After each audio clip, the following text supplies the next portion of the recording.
Hi, guys, and welcome to the Gin and Tonic Show. I'm your host, Moose, and this is my producer, Nick. Our main discussion is about Islam in the 21st century. However, we will critique other religions and ideologies. We condemn any form of discrimination, violence, misogyny, slavery.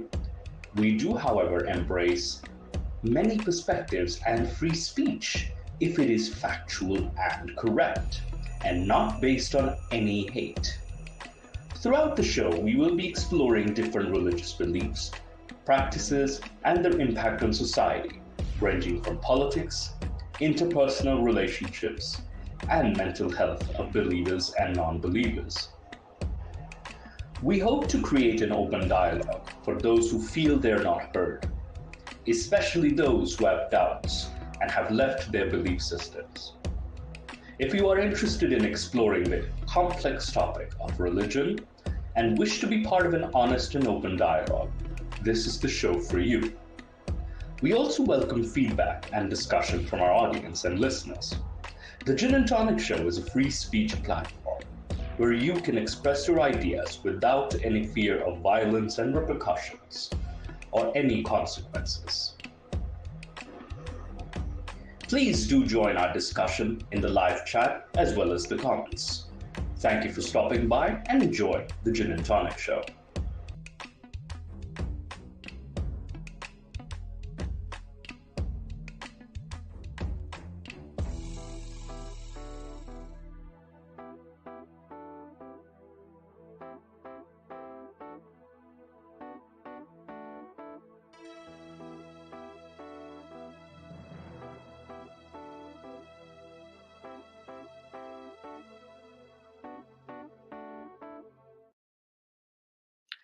Good evening and welcome to the Gin and Tonic Show. I am your host, Moose, an ex-Moose, and here I am joined by a very well-mannered, very well-cultured, very sophisticated, but he will creep into your nightmares and tell you things. History and society is complicated. Please welcome Culture Ginny. Hello, I'm the Culture Genie, and I'm here to complicate things. Though I'm kind of a point of confusion right now because I've just been invited in, and I do not know what I'm going to discuss right now. So I don't know how to complicate things right now. He has no idea of the evil machinations that me and an assistant ex-Muslim who wishes to remain anonymous for this have conjured up. So you see, everybody is aware. Yes. It's Nike, right? Or It's Satan. Well, it could be Shaitan. It could be definitely Shaitan. He's always the evil mastermind. But we are aware of the Quran challenge. Bring a verse like this. So you've probably heard this a lot. Like you've probably heard different apologists say something like, we challenge you. So not in Surah Hud, but this is in Surah Hud as well. They say, they say he has fabricated it. Say then, bring 10 surahs like it, fabricate it, and invoke whomever you can besides Allah, should you be truthful. And then there's a few verses like this. So there's especially 23 is fairly famous as well too. So this already comes in surah. And if you are in doubt concerning what we have sent down to our servant, then bring a surah like it and invoke your helpers besides Allah if you are truthful. Then the following verse, however, says, but if you do not, and you will not, then beware the fire whose fuel will be humans and stones, and prepare for the faithless. But the corpus says, but if you do not do, and never will you do. So already, before the challenge is even being set out, we are set up for failure. We are told, like, you will never be able to fulfill this challenge. And we have clear examples of, that you will never be able to, overcome this challenge. But we've had attempts over this challenge over the years. The most recent one being Surah Corona, where the lady, I think it was from Tunisia. Might I just add something to this entire challenge and the issue with it? I mean, the entire issue is that, firstly, the entire Quran can be memorized.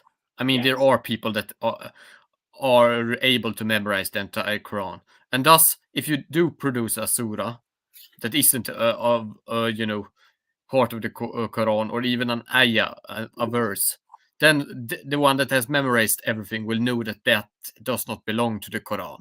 So you will automatically be disqualified by mere, knowledge by it.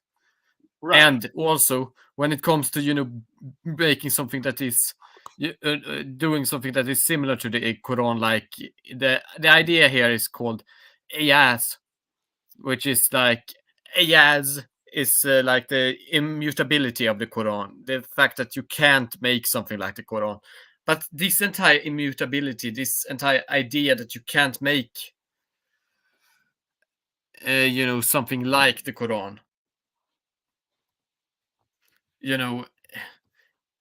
is. I think you're at a loss of words here. Yeah. I mean, it's entirely subjective. Yes. How do you define something as being as good as the Quran? Because it's based upon good, and good is a value judgment. It's subjective. Yeah. There is no objective standards of these. Either people will appreciate it or they will not. And also, if you are already a believing Muslim and you see someone producing a fake, you're already going to be biased against it. Yes. So I think because it's absolutely, like with the ayah itself, like you're set up to fail because, well, actually you're not even there's no criteria, like you said. Does it have to be in Arabic? Does it have to match the rhyming scheme? I didn't mention that there is no criteria. I mentioned that the criteria that are set up kind of forces you to, not only, do they not specify, as you say, but it's also, like it. How do you define like it? Because mostly it is, mostly when we speak about the Quranic verses and like, we discuss the beauty in it, like the, rhymed prose in it. Yes, absolutely. So if anything, like, we can't judge, but today's evil mastermind who has contacted me very anonymously stated that he has written a book like the Quran, but it is in English. So we're gonna look at this book now. This book. Wait, Mose. JD has commented here. Yes, he's like, I used to be a Muslim, but then I read the Quran and became pure. This is proof. Islam is. God damn it! I think they're trolling. This person is trolling. We literally gave you proof, Islam, but she's still, boy. Like, okay, this is definitely someone troll. You are welcome. By the way, a better evidence for the creator existing is not the trees; it's the existence of the camel. Damn it! Why is it the camel? Why the camel? Of all things. What? I mean, you know that the camel, literally Jamal, comes from the same root as beautiful Jamil. Really? Yes. I did not know that. What is that? And I mean, and that's there is this connection with beauty and the camel, like the ideal of a beautiful animal. Right. So I'm just looking at this this. You could say that this is rather stereotypical, but it does, it's still, point towards how important and how appreciated camels were. But keep in mind though, camels have like what do you call it?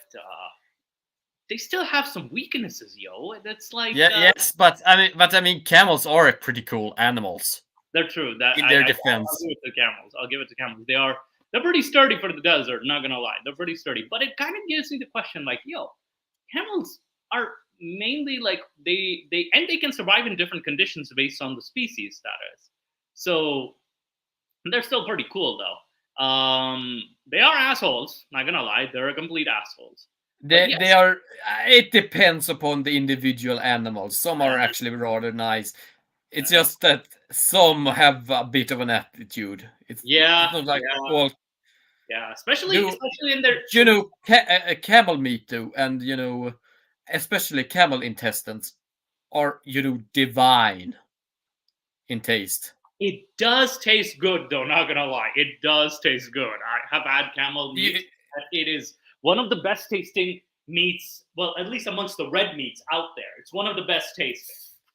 But aside now, let's focus on this book called The Tanwir. It's called The Tanwir. I love how this the Enlightenment. He wrote the Enlightenment. The good thing I have you, Jinni, as like an Arabic speaker, so he's calling it The Tanwir, but it's written in English. Now, can a Quran challenge be written in English? I mean, they do state that the Quran is written in, Al-Arabiya Al-Mubina. Yeah. The clear Arabic. But what if it's in clear English? Let's find out. So this is the chapter called Introduction. Chapter 1. O ye who are true to thyself, verily, this text is inscribed in the plainest of English.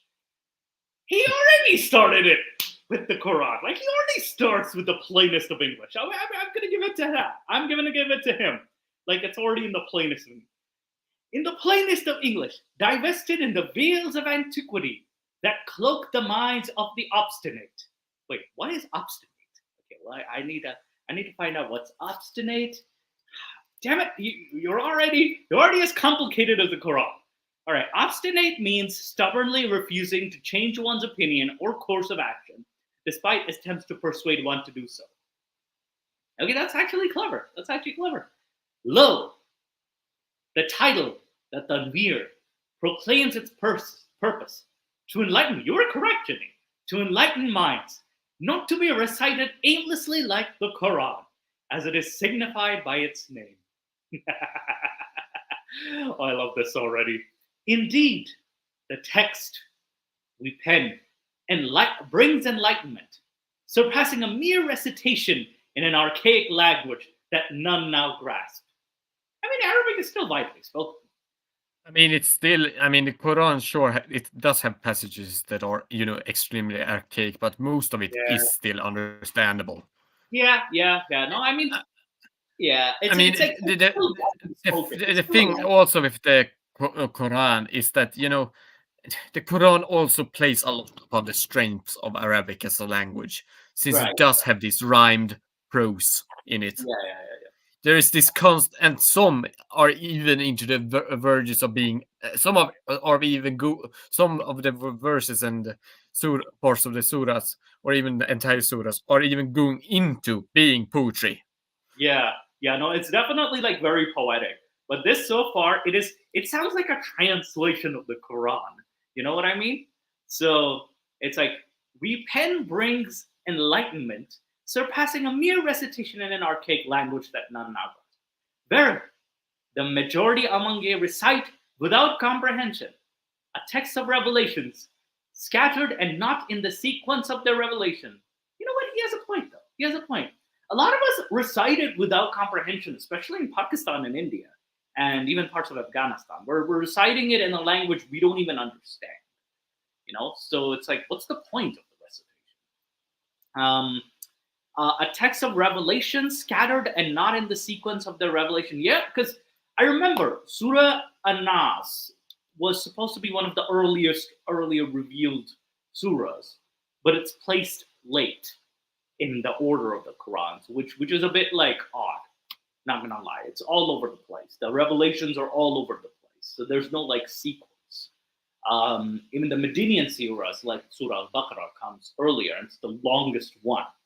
So you are already like seeing like, okay, this is out of order. Indeed, let's continue with this tanbir. Indeed, you might be reading of not lingering long in thy prophet's house, for he is too shy to bid thee depart, and yet ye would deem it holy revelation filled with wisdom. This is a reference to like Muhammad not being able to tell his guests to leave. I actually, you know what? I get this reference. I actually get this reference a lot. All right. That part is actually pretty interesting because you actually do have several references to sacred hospitality in, Islamic traditions and also in earlier biblical traditions. So this is actually part of a longer theme of prophets. Yeah, though to be fair, like it does doubt the mind. Like, why would you need a verse? Why would you need a Quran verse to tell you guys, hey, now please leave? Like, why would you not get someone else? Why does it have to be Allah?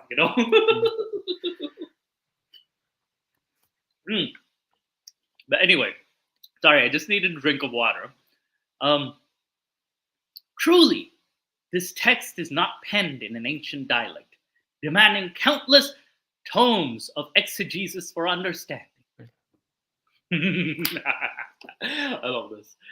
Because there's a lot of exegesis. There's a lot of like tafsirs of the Quran. So and the tafsirs are longer. Oh God, I said, sorry. I pronounced inimitability incorrectly before. Really? Yeah, I said immutability. Immutability. Okay. Yeah, but I meant inimitability. Yeah, immutability.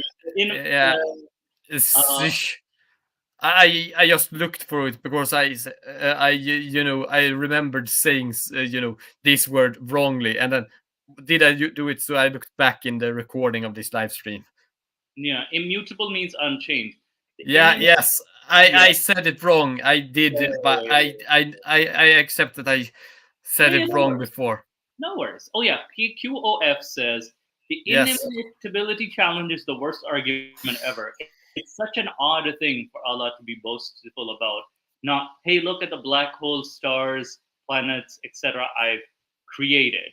I mean, he does mention in the Quran that he has created the universes and planets, but the way it's said, it mentions the seven heavens instead. So it's talking about the seven the heavenly bodies. So it is still kind of archaic. But it doesn't mention black holes at all. So that would be a good one. But hey, look at this really boring, repetitive, self-contradictory, nonsensical book I've created. Oh yeah, the seven ozone. Oh my God, everybody says it's the seven heavens, is the seven ozone. No. It's the reference to the seven heavenly bodies, which is the sun, the moon, Mercury, Venus, Mars, Saturn, and Jupiter. It doesn't count the planet of Uranus or Neptune or Pluto, which is dwarf planet, by the way. Yeah, but NASA says 5 ozone. Yeah. And God damn it! Stop making fun of Ali Dawah. Stop making fun of Ali Dawah. We do not speak of this scoundrel's name. I'm not even getting the references here because I just avoid these. Oh, because Ali Dawah called it. I think there were like 7 ozone layers. Okay, so that's the reference. So he calls it 7 ozone layers. So, but then he also says something about like we're proud of the apostasy labs, and we're proud of that. Like that was a very famous video too of Ali Dawah saying, and we're proud of that. Yeah, he was proud of that. The apostasy laws. Yeah, that was a thing. That got fairly viral. And it's like, why of all places would you say that? Like, can you not use your taqiyya at this point? Like, dude. So technically, taqiyya is only a doctrine in Shia Islam when it comes true. to hiding your true beliefs in order to avoid persecution, and it's in a context where you are persecuted for risk of life and property when you are allowed to do that, not just willy-nilly. And by the way, though there is a similar concept of Okduba or the white lie within certain traditions of Hanafi Maturidi Islam, but that's also similar to the other case with the taqiyya in Shia Islam. But keep in mind, a lot of modern Sunni practitioners or Sunni apologists or dawa, I would say dawa specialists, and online, let's just face it, online people have adapted this, again, quote unquote, adapted this. It's so weird. It's like, wait, you guys weren't even supposed to use this. This is supposed to be reserved for Shia Muslims. This is a Shia doctor. Calm down, guys. So, but I mean, it's general about people online and in any situation online or that uses new social media where you can act like a charlatan without issues. Yeah, that's more of an online. This isn't only Islam. You're seeing a worsening in other groups, and I've seen like the Christian apologist group. Oh, geez. Yeah, and in secular politics as well. Oh, don't even get me started on the Dems and the Republicans. Don't even get me started. But I don't want to discuss those, please. Yeah, and I just brought them up as an example, not as a topic to further, bury ourselves in. But and I mean, remember this particular guy. Facts don't care about your feelings. Wink, wink. Ben Shapiro. I mean, in that I do agree in that statement, and the practice. I mean, it's also kind of like, Ben, you are. I mean, it would be a genetic fallacy to say that this statement is wrong because you are saying it, but you are kind of a hypocrite for saying that. You should see his media house, like the cringe content that they produce. Oh my gosh, it is so cringe. It's like the new online cringe, like right-wing media cringe. Oh my gosh, it's hilarious. But again, we'll cover it in the future. Oh my god, he's now to Ibn. Okay. Don't Islamicize it, please. Don't Islamicize it. Ibn Shapiro. All right, now what's next? Bin Shapiro. Okay, no, I'm giving you too many ideas. Anyway, let's get back to this text. Now, where were we? Try this not penned in an ancient Germanic account. Nay, it is clear, free from ambiguity, and untainted by abrogation. What ye read here is comprehensible to all, written in just 3 chapters. Really? 3 chapters? To convey its message swiftly and effectively. Its chapters are structured to guide the reader with ease. An introduction, principles of critical thought, and the exposure of deceptions ye have embraced. No longer must ye toil through a text of an unfamiliar tongue, squandering precious months. This wisdom is swiftly comprehended in a single gathering. And folks, we are a single gathering. We are reading this text, so we are being like, what do you call it? A prayer group of sorts. So far, like abrogation, so there's no abrogation, okay? So I like it so far. Indeed, this text stands as the author intended, fashioned in an era where texts are perfectly preserved, and stands forthright in its origin, crafted with the aid of a superior pen, akin to the marvels of technology beyond their time. There are no quarrels amongst its reciters, unlike the abundant Kirat and Mushaf of their past. There is but one text here, simple and clear. Actually, I'm the first guy reciting this, no? I'm only the first guy, and there's no conflict so far. Is there, Jinny? So, my feeling about this is that this was made as a challenge to the challenge in the Quran, but I would say that this, due to all of the cringe found in it, is still not as good as the Quran. Oh come on! Oh come on! I mean, seriously, this is actually. I mean, sure, there are some parts here that are kind of, they do have kind of a point, but this is mostly just, a kind of childish, counter response, isn't it? Well, keep in mind, it is a challenge. It's a verse like it, and it's in clear English, isn't it? I mean, I love you, Jimmy. This is why I put you through this. I love you, Jimmy. I mean, I'm not saying that, as I stated before about the inimitability of the Quran, of the inimitability. So I issue saying that. So I say either immutable, which is unchanging, and or the other words. And it comes to the challenge of the inimitability of the Quran. As I stated before, using the wrong, term, because I said it wrongly due to a pure mistake, and didn't catch myself doing it until afterwards. The entire challenge is subjective. Yeah. Since the idea is that like it could be, for example, like it in terms of, being like it. And if you have memorized the entire, Quran, and you know everything that is and is not in the Quran, then you will know that this isn't like the Quran. And thus it's wrong. And it's also entirely, and thus it becomes, just because it isn't part of the Quran, it becomes not like the Quran.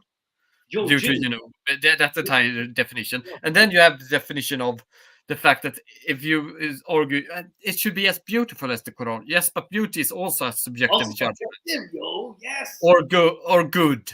It does not mean to be beauty. It can be good morals or good ideas. Good, because terms such as evil or good or bad are value judgments. Value judgments are by definition subjective. Yeah. Now, also, what do you call it? There's also I noticed something in the author's also patting himself on the back, just like the Quran's author. Keep in mind, so it's very similar in that aspect. Anyway, let's read the last paragraph of the first chapter. Indeed, the comprehension of this text is a true test of thy honesty and critical thought. O ye who are deluded, it may happen that ye hate a thing which is good for you. Now, chapter 2, the inquiry. So we're already 2/3 in. O ye who are deluded, if ye truly care for the truth, ye would cast aside blind faith for the light of reason. Have ye any good reason for thy beliefs? Faith alone is but a feeble crutch.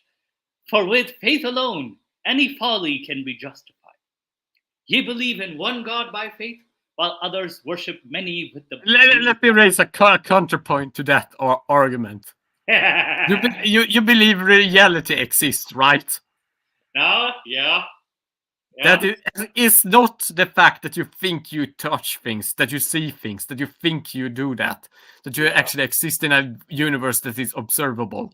Isn't that taken on blind faith? That's true. That's actually a good point that you can bring out. I think that's more of a philosophical discussion. This is why I have argued against atheists when they say that you should reject all faith. The reason why I reject, for example, theism is due to the fact that it is not, connected to fundamental criteria of, existence or, of ontological reality in, the fact that it is a separate reality or not, or a reality where we are in. Like, but God is just an aspect of reality rather than a discussion about reality in itself. But keep in mind, And this is why I argue that you need to have at least some faith. Wait, let me finish, Mose. You need to have some faith, because otherwise, if you have not faith in anything, then you can't even act on anything, and you can't even think that you exist in a world around you. Practically, being, you can do that, but then you aren't coherent in your, statements about rejecting all faith. But the fact of the matter is that there is some basal faith that I think is necessary. You need to have faith in the fact of in the existence of a reality that exists. I mean, there is a counterpoint to that, in the sense that, at least it's observable, it's verifiable. Yeah, but the entire idea that you can observe it. Yeah, like the very idea that you are observing it is a faith act. But keep in mind, though, I think this kind of faith, like it has to, like, more. Yeah, yes, but the fact of the matter is that observing and such, and I say that you shouldn't accept things as being part of reality that can be observed or argued through logical reasoning. I would argue that you do, through certain faith assumptions, actually come to certain ideals about the world existing, but ideas about the world, not ideals. But the entire thing, when we discuss these matters, it is important to notice that what I'm saying is that God is not, necessarily part of the universe because he's outside of the universe, but he is at least part of reality as what actually exists, or, has some sort of actionable causality in it, in at least some way. But and you could, and I would argue that you shouldn't accept the existence of God, as you can't actually prove his existence.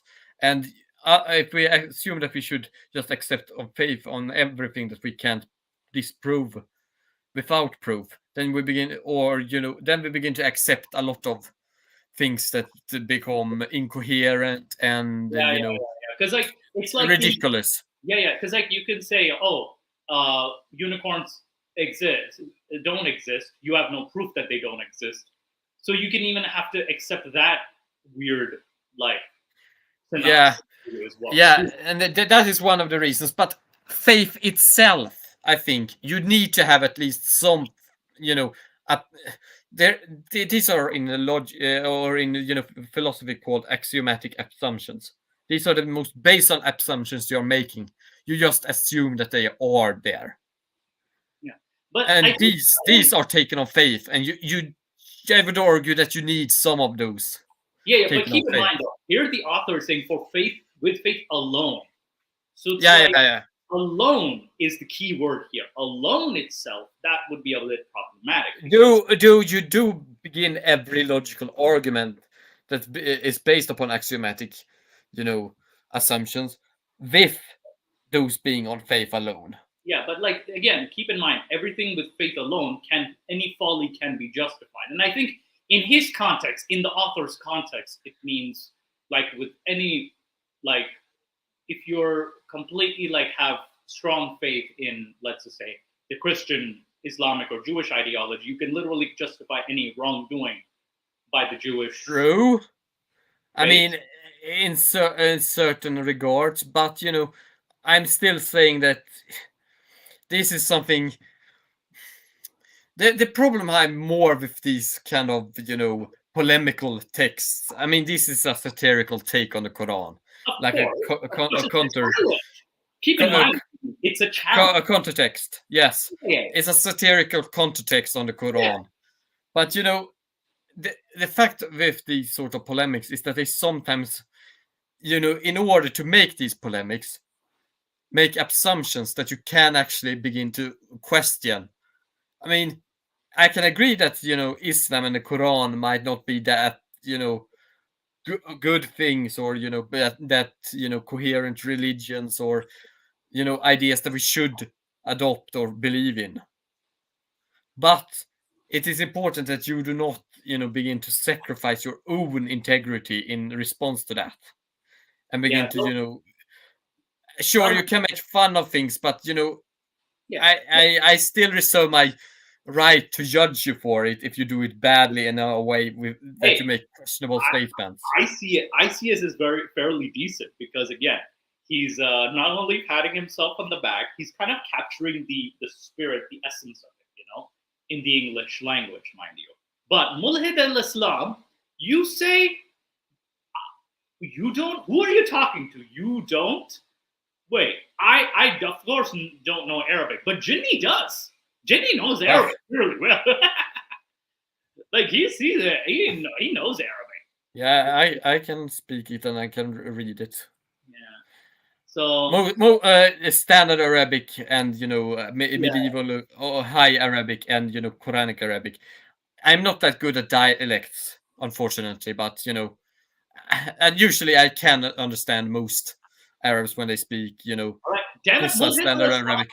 Yo, Jinni, I need to get a holy stick for all of these. It's standard Arabic. Sorry, Jinni, I need a holy stick. I need the holy stick dipped in something. Here. Whack, down boy. Yeah, Ali Dava saw Piba for 1400 and I was not changing. Boy, Ali Dava was not alive at that time. Calm down. All right, now let's continue with the text. All right, so. Sorry, yeah. Let's continue. Yeah. So, we believe in one God by faith, while others worship many with the same blind devotion. What sets thy delusion apart from theirs? Nigh upon a millennium and 4 centuries have passed, and still ye offer not but faith devoid of evidence. Ye comprehend not proof's burden, nor the essence of logic. Circular reasoning abounds amongst thee, as thy scriptures foist the burden upon the reader, offering no justification of their own. And ye proclaim certainty, it is upon ye to furnish evidence, not upon others to disprove thy empty assertions. Believing in a text to be true does not make it so, especially when that text is thy only proof. This applies to, I would say this applies to, like, even the Bible and the Quran. Like, it actually applies weirdly to the Bible too. Like, if a lot of Bible thumpers and Quran thumpers, they tend to like, oh, because my book says so. That is not a good proof, yo. It's like, oh, being homosexuality is wrong. Oh, because God said so, like, or this book says so. That doesn't make, So it's like, it's a very ridiculous reasoning. And also, like, you're minding other people's businesses, and all right, I need this stick again. I need the stick. Whack, bomb boy. Ali Dava's beard has been perfectly preserved. Down, boy, down. I'm gonna have to deal with a lot of these trolls here. Verily, thou swiftly embrace the belief in jinns, angels, or the notion that thy prophet rent the moon asunder. Wait, what? Rent the moon asunder? Did he rent the moon? Like, rend. It must be rend, isn't it? I think so. Rent the moon asunder. Interesting. Wait, is it? I know it's referencing the moon being split, but was it supposed to be render or rend or rent? Because, like, I think this is not clear English anymore. This is not clear English. All right. Such belief. Rent might be actually the conjugation to rend. Really? Okay, 1 second. Rent, conjugation to rend, right? Yeah. To rend. Okay. Present, I rent, you rent. Okay. It can be used in something like this. Okay. English verb to rent. So yeah, apparently it was the correct conjugation. As I said before, English is not my native language. Yeah. Okay, so I am sometimes, Okay. But Okay. I thought, isn't it rent? No, it's apparently rent. Yeah. Oh, my Oh. glorious author of the Tanveer, I seek thy apology. I seek I seek thy forgiveness for making this assumption. All right. No. Such beliefs rest on no evidence and are upheld by the flimsiest of reasons. What would cause ye to embrace such gazing from afar? Why can't ye not admit ignorance, yet claim to know thy Lord's will without reason? A humble heart confesses uncertainty and seeks knowledge, unlike those who ascribe divine action without cause. Interesting. I like this so far, flimsiest of reason. The scripture claims clarity, yet must be reinterpreted whenever ye are cornered. Lo, the sixth pillar of thy faith, miracle, the miracle of reinterpretation. Gee, you know what?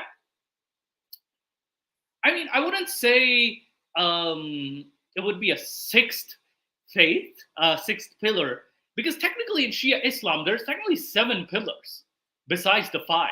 You have 7 pillars in Shia Islam. I know Sunni Islam has the 5 pillars. So in Shia interpretation, this would be 8th, if you kind of make that argument. You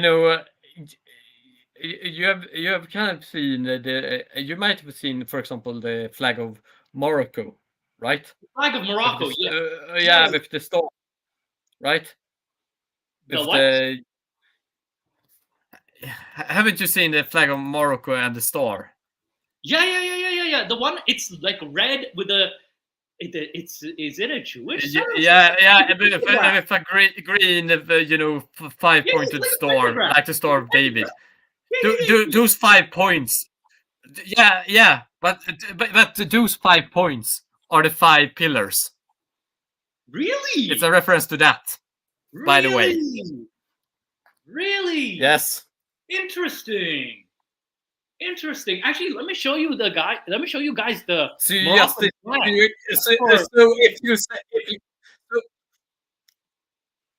Mose, if you propose to them to change and add a 6th pillar, you would destroy the Moroccan flag, and that would be a disaster because that's one of the coolest flags around in the world. Well, from this it would change to the Star of David if it's the 6th pillar, though.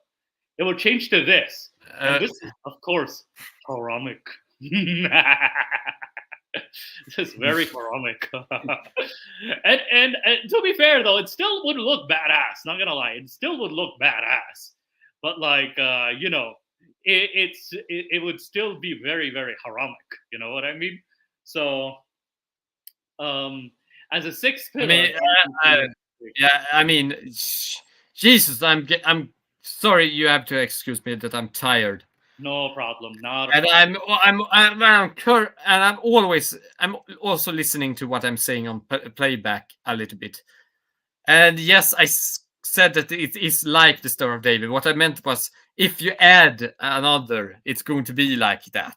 Yeah, that would be very. Oh, seriously, my entire speech and everything is currently jumbled and messed up due to the fact that I'm very tired. I've just been going on a very long I've been on a very long car ride through half of Sweden. Yeah, no worries, dude. Like you over 8 hours, so I'm kind of like not in the best. No, we appreciate your right now. We appreciate your input. Don't worry, Jenny. We appreciate your input, and you're putting up with my machinations and my dumbfoolery. But thank you so much. And also, if you need to hop out in a bit, do let me know if you feel tired. I could definitely analyze this as well too. But yes, by the way, before I go ahead, I need to give my mandatory shout out to Jinny. Jinny has a channel called the Humanities Channel, Culture Jinny Humanities Channel. He discusses Islamic history. I changed it to history and culture. Yeah, but you know, History and it's culture. I do have a yeah. And he does like A history and culture channel. Yes. Yeah, he does So even recent and history.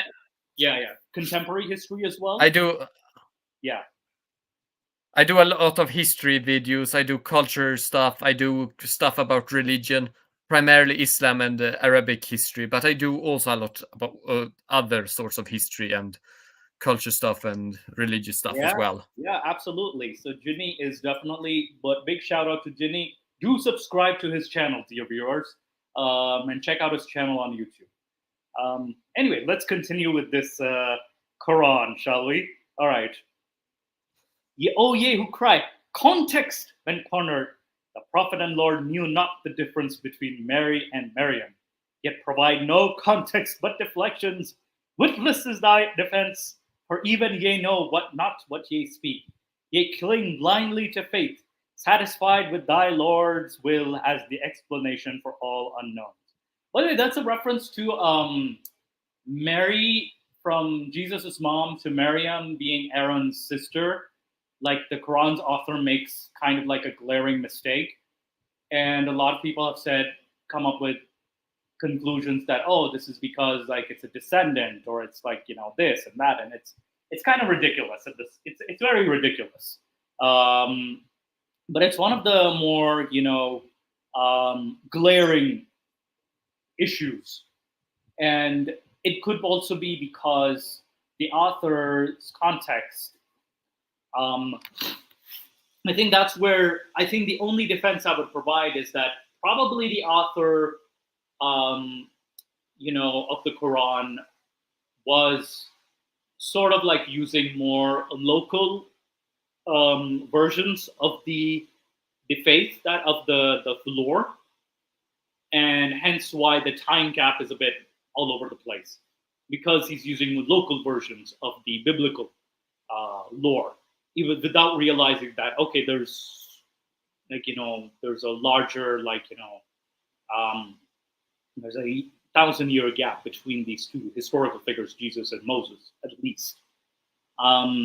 Anyway, oh ye who once believed the seasons were but hell's exhalations. Oh yeah, like some are supposed to be hell's fire, no? Yeah, I remember. Blind faith leading thee astray. Now twist thy prophet's word with the miracle of reinterpretation, for admitting his flaw would shatter the illusion of perfection. Oh yeah, I remember this Quran meant this and not that. Like there's also a lot of changing, and especially with Surah Noon, I believe Noon was interpreted for I think centuries. It was reinterpreted as the whale. There was something about a whale, the earth being on a whale, but then it was reinterpreted as such. There's a lot of tafsirs about it, and also about Alexander being like Zulkarnain, but then it's changed to Cyrus, and then there's so many examples, many examples. Oh ye who grasp at straws with numerology. Oh, I've heard of the numerology miracle. Oh my gosh. Now and before have interpreted the scripture thus. If ye are right, then the ulama are ignorant, for Allah misled them for thy hidden meanings. Of folly, easier it is to admit thy error than to dwell in cognitive dissonance. I think this is addressing a section of this so-called I don't even want to call them scholars, but there's a certain ideology which, there's these scientific miracles, these numerology miracles, and all that stuff. Especially, it got popular around the 20th century, and it's like none of the preceding or even other ulamas interpreted the verses as such. Like, for example, 2130, chapter 2130 is referred to as the Big Bang, but previous scholars never saw it as such. Like, they never called it the Big Bang, or even there's the miracle of the bees or the ostrich egg, the earth being like an ostrich egg. And, there's all sorts of ridiculous stuff like, 1400 years ago, nobody knew this. But people, technically, this was not an unknown fact. Like, it was not an unknown fact. It was still a relatively, the earth being a sphere was relatively known still amongst at least the scholarly class. And There's a lot of things about the body, the human body and stuff, like, which were known, observable facts. So it wasn't anything special. Okay. It is not strange that thy Lord and Prophet speaks of the setting place of the sun, which none can reach. Yet ye must twist the words into a metaphor to reconcile this folly. Oh, I remember the setting sun. It sets, now it's being retranslated to muddy pool, muddy spring, from muddy spring to black pool, or black water now. Even though there also is the interpretation, I think, by Shabir Ahmad Ali, I think it was Shabir Ali, that, it was from a perspective that he saw it setting into the sea. But considering the fact that the mythological figure, Zulkarnain, it's talking about, is Alexander, and this is from one of the Alexandrian myths, where he did see the sun set into a spring water, and then there were people close to it, and then there he went to the place of the rising sun. So, and Alexander became this larger-than-life figure, where, this is the man who conquered the world, but in reality, he barely conquered the 10% of the known world at the time, too. So it was kind of like it dwells into mythology, and it gets ridiculous. So I kind of find it odd that even Muslims would try to, like, or at least apologists would say, it's from his perspective, or it's the truth, or, like, take it for a fact. Because even I could produce a better defense for this, because it's just Muhammad telling the stories of old that he's been asked. Because that was the reason why these verses were revealed, because he was asked 3 questions. So there's better defenses than, just reinterpreting it that, it's his perspective. No, there's much better defenses than that. Look at me, Jinni. I'm also being a Islamic apologist at this point, but, like, I can do this job better. Yeah. Hear they not the words of their prophet when they bring shame upon their faith, swiftly labeling them as weak narrations to suit their convenience? How then did the early believers grasp this message before evidence and reason compelled them to alter their course? Yeah, okay, and this is a common, like, deflection amongst at least the more, I would say, regular crowd, or the Dawa script guys, or, like, even I've seen some scholars do it. This is they'll say, this is a false hadith, or even just seeing it as Hassan, they'll say it's weak. But if anything, they'll label it, even without reading the grading as such, that the hadith actually, which is problematic, is sahih. So but the sahih can also, I mean, it also depends upon which school of fiqh you have, because what is sahih for one school might not be it for another. Yeah, there's also they have different definitions of that as well. So also within Sahih, Jinni, I was reading about this not too long ago, that within Sahih there are also other glaring issues, and there's more layers. No, Mos. I think you are missing the point. My entire point is the entire grading system of hadiths. It's not like all of Sunni Islam has one grading system. It exists several systems within several of the schools, within several subdivisions of the schools of Islamic jurisprudence, of fiqh. It's not like they have all the same system. Right. So what they consider Sahih, another fiqh within Sunni Islam, for example, would consider that weak, or mawdu, or dhaif. So that also is problematic in itself. So there's no consensus. Okay, so that's what your point is. There's no consensus in all of, even I would say, including Shia Islam and Sunni Islam combined, there's no consensus, ultimate consensus at least. But yeah, Jinni, my other point was, like, even with Sahih itself, like, there's issues with Sahih because sometimes the first source is gharib. But by the way, yeah. Now this is not true for the later Hanbalis, since they usually actually hold Bukhari in high regards. Right. But Ahmed ibn Hanbal himself the founder of the Hanbali school, he Yeah. actually did not hold Bukhari in especially high regard.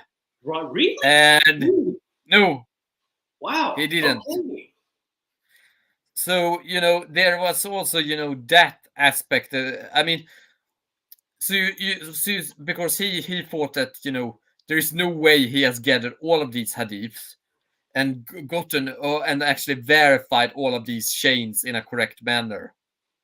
I have done my smaller collection here, and I know how long of a time it takes to actually go down, ask about it, and how much there are things that could make these reports questionable. Mm. Yeah, and especially like a certain hadith, like by I think certain narrators as well comes into question. Like Abu Huraira is I'm guessing, is he a controversial figure in the hadith system? I know in some, at least I've heard, at least amongst Shia Muslims, he's a controversial figure, at least among Shia Muslims, and some Sunnis, but I'm not sure like how is it like a general issue with Abu Huraira. I'm not 100% sure. I have heard some. I do think that there were discussions about him in the Shafi'i school regarding his role, but I don't remember him specifically. Yeah, we should. I just remember reading something discussing him.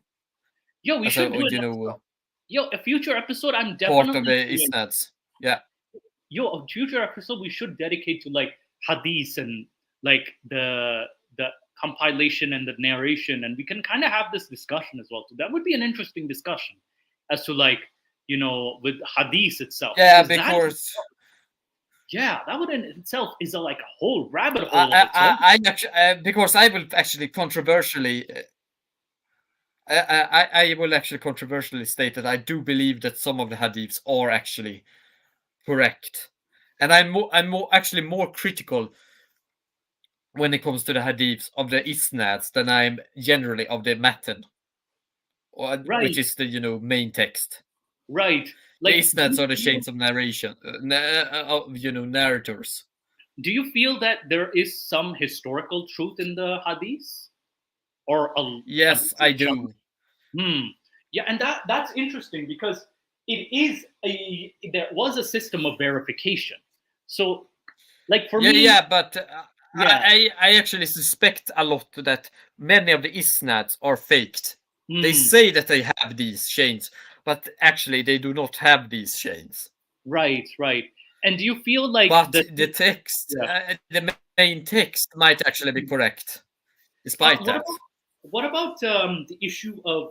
I know we're kind of delving in the sideways, but what do you think of the issue of the 200-year gap between like the hadith and the actual events? Like, would that cause an issue as well too? I mean, the fact of the matter is that it isn't actually 200 years. It isn't 200 years if you begin to take into consideration that we do have earlier hadiths from the Umayyad period that aren't canonical today, but are identical to what appears later in canonical traditions. So you do have those that actually do go back from like 100 years after. Right. At the latest. Yeah, so that would that is something to look into. Like the earlier sources of the hadith that became sort of canonized, I guess. That's the lack of a better term. So what you do have is like you do have certain collections from the Umayyad period that aren't in use today. The only exception being Malik bin Malik bin Anas. Yes, that one is still used today. That's one exception of one that began to be compiled in during the Umayyad period.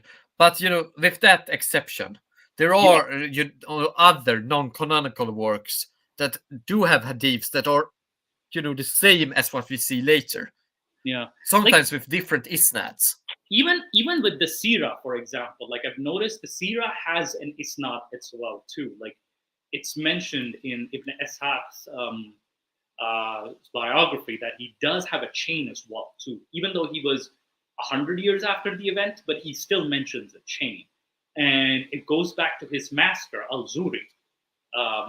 So the original text was his teacher's, but like he kind of compiled it, and he always ends it with God knows best, Allah knows best, which I kind of appreciate, at least with Ibn Ishaq's work, that he at least says God knows best in terms of like certain issues. So that is also another example of like, okay, their texts were compiled earlier about the historical events. It's not like we didn't do anything for 200 years. Like people were writing this stuff. It's just that it's a matter of pinpointing it where or when. Yeah, and I mean I do think, since we do have written material and we do also have some hadiths that do not even have chains, but are obviously something that occurs earlier and then it's repeated in later canonical traditions. Yeah, so we could look into that as well, and also like which I encourage a lot of people to look into as well, because that we might find some interesting, and some stuff might just confirm what the entire issue is that the people that work with Umayyad period stuff are a minority of the Arabist historians. Yeah, a lot of academia is more focused on the Abbasid period, which annoys me. Not gonna lie, it annoys the crap out of me, because it's like I mean, you do have to realize that I am one of those, right? The Abbasid period is my field, right? I'm sorry, Jimmy. I love you, Jimmy. I mean, it's also a matter of practicality, because it's not easy to get research grants and to get some supervisor or co-worker that works with the Umayyad period, Umayyad history. Yeah, and I love how you even admit that I am in this field. Even I think it's overstudied. And I remember you telling me that. In the before. It's like, it's definitely like, one of the more focused on periods. I mean, I wouldn't say overstudied, because there are a lot of very interesting fields that aren't studied, or interesting subjects and aspects of Abbasid history that people do not go into, but or have not been studied that much. It's still a field that has a lot of things to give. But I would say, in comparison to the Umayyad period or Umayyad period, depending upon how you pronounce it. In comparative terms. It is, much more focused upon. Yeah. Anyway, let's continue with the text. They bring, compel their source. Do not swallow whole what ye hear. Observe, conjecture, test, scrutinize, deduce, and amend. Verily, this approach hath proven reliable. Seek truth with an open mind, and let reason lead thee out of the abyss of blind faith.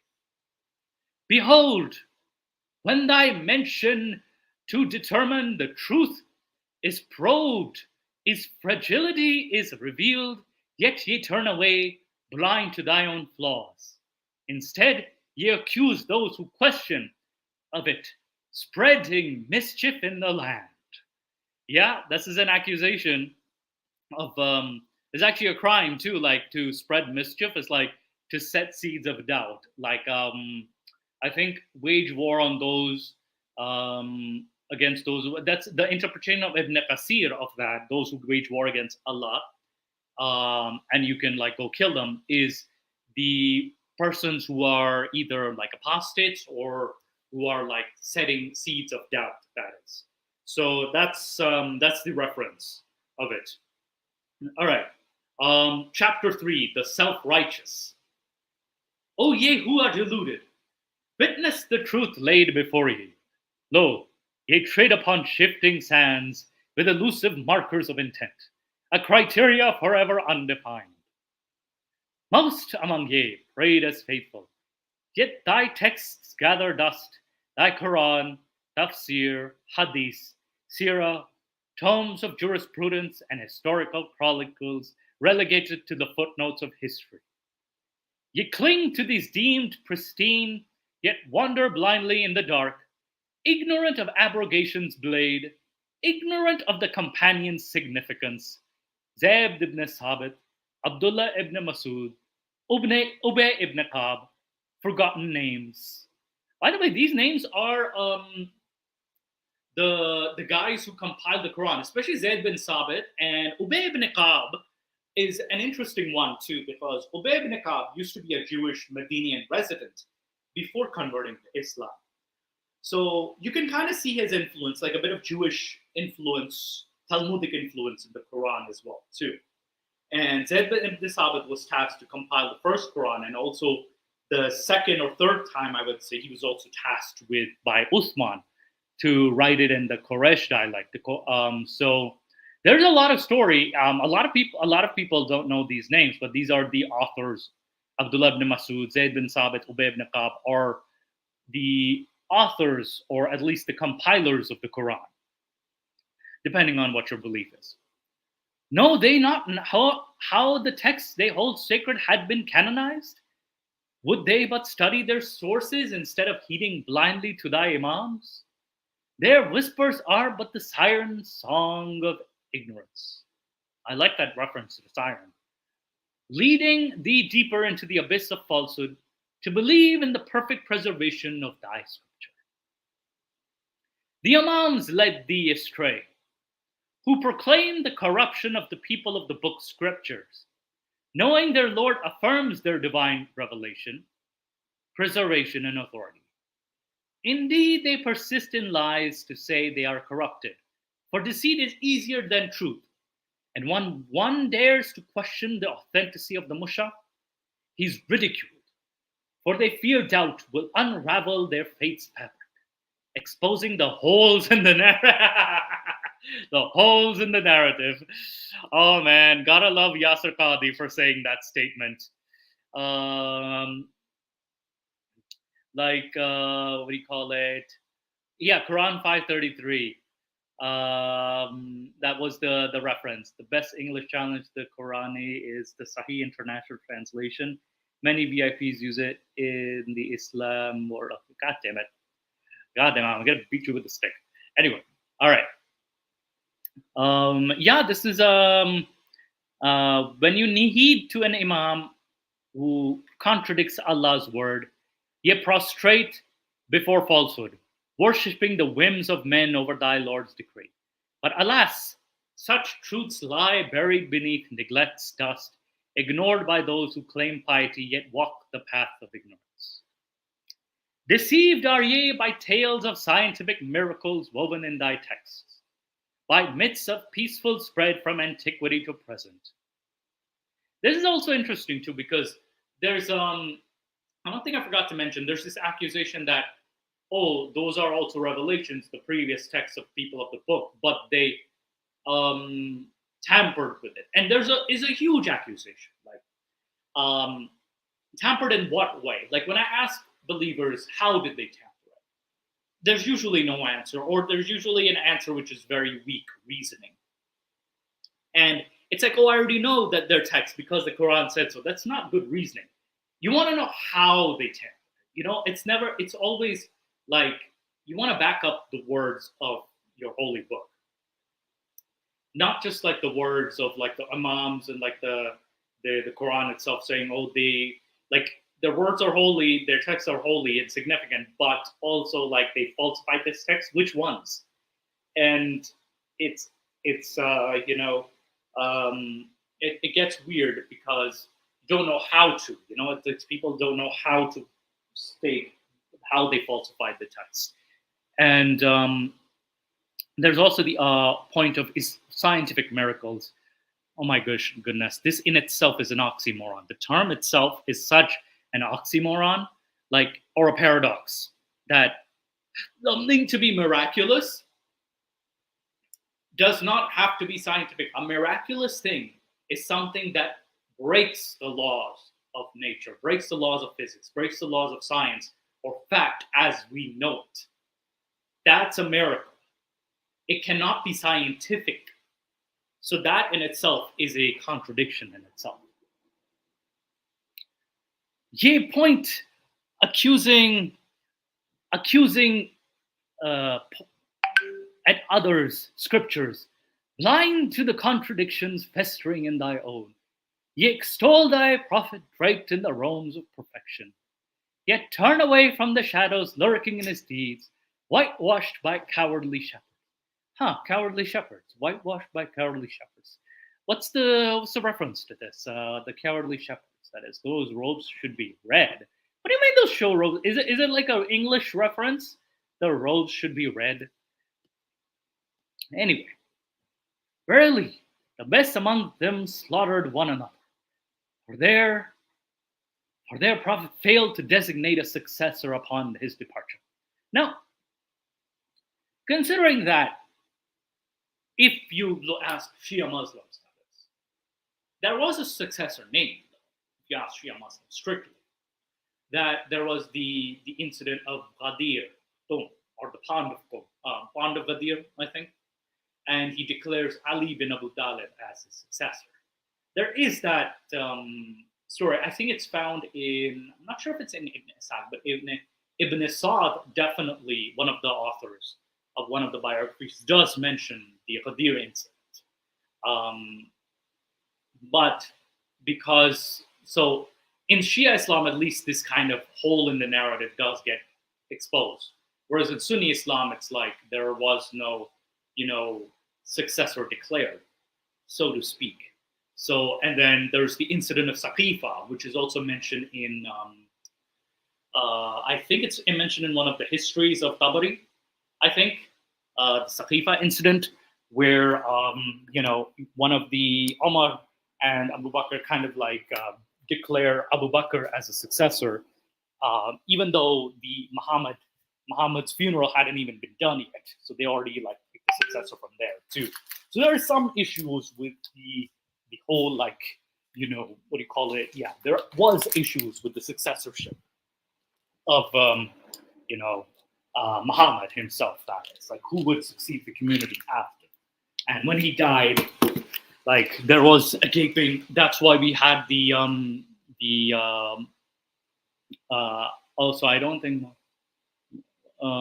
so, what do you call it? Sorry, I just lost my train of thought. But yeah, there were issues with succession, for sure. There was no armed conflict, for sure, because I think Ali kind of stepped back. That's on all in itself is a long history lesson of its own. Verily, the best among them slaughtered one another for their prophet to designate a successor upon his departure. They clashed swords in times of yore, and even now their swords remain unsheathed in discord, exposed to the flawed nature of a plan perpetually devised by their Lord. And did their prophet not take his young bride to cleanse his clothes of his residue of his mission? Are these not tales of a warning? Lessons to shun and avoid? Yeah, I think this is a reference to the hadith where Aisha, the child bride, is, what do you call it? She's washing away the semen. That is. There's a hadith on this too. By the way, Ginny, oh yeah, I think Ginny had to step. Oh wait, there we go. Sorry, Ginny. I got lost. I got disconnected, so your voice began to cut out, and eventually I got disconnected from StreamYard, and I had to rejoin. I think it could be a StreamYard issue, for sure. So my apologies. I'm also having a snack because all this reading has made me a little hungry. So, what do I call it? Back to the text itself. Yeah, this was a reference to Aisha washing his semen off of his clothes. And people are like, what lesson do we learn from this? No. You do learn that he was a virile man. Yeah. I mean, one second. And I mean, this is probably something that, with our modern eyes would seem, strange or, non-important, but through the viewpoints of that time. Boy, the viewpoint of that time, this is a messenger of God. Back in the day, after weddings, it was customary that the parents would check the bed afterwards. Really? After the wedding night, yes. But keep in mind, what's the point of washing the semen? And what's the point of that hadith? It's kind of like similar to that in that you want to see that something actually happened. You want to demonstrate that certain acts were done. If you catch my drift. Of course. So you're saying this was to show that Muhammad can have sex, no? Yes. I'm just Ginny, I'm just retaining that information right now. Like, what life lesson am I learning from knowing that Muhammad can have sex? What life lesson am I learning? I mean, this is kind of like you're learning that he was an exemplary man by the standards of his time. Okay, so exemplary man, his jizz is all over his pants? Boy! All right. That's so ridiculous. But yeah. You have to understand that,